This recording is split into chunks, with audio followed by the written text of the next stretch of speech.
Na principio del tiempo de aguacero, esperanza huya que subía también el agua en cuantos flood-prone barangay na ciudad. En esta clase de calamidad, sugiri la Oficina de Defensa Civil con cada barangay para organizar y hacer activo con la Barangay Disaster Risk Reduction Management Council.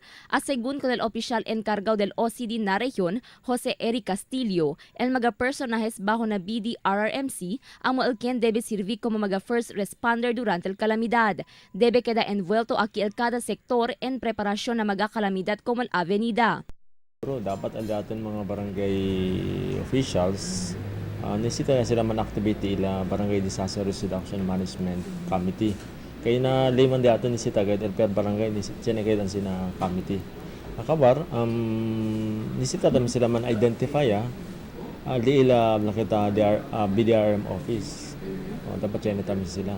Kay SL Lirat Committee, SL trabaha para na nakita akal na for thematic areas din aton kan di ba dela prevention, mitigation, preparedness, response sa kadila kita rehabilitation and recovery.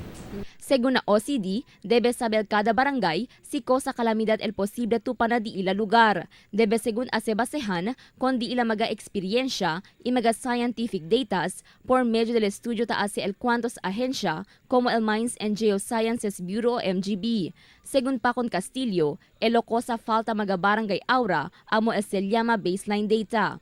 Debe según sabe el barangay, el población del di ila lugar y si cosa el peligro puede enfrentar mga residente durante el calamidad. Al pinaka-importante gid is dapat siya sila di ila risk assessment na di ila barangay based on scientific studies and of course based on the experience of the barangay on disaster, mga previous disasters.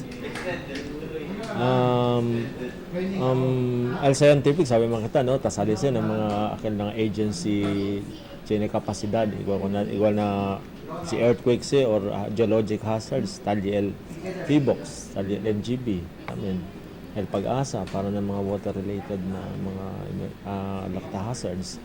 Puera na disaster plan, suhiri también el OCD na kada barangay para identificar kung di ila maga evacuation center. No debe según pirmi depende con el escuela como un centro de evacuación, siendo el afecta con el estudio del maga estudyante. Debe según escogi evacuation center que libraw na kalamidad y safe para esta maga evacuante. Cristel Almonía, Dateline Zamboanga.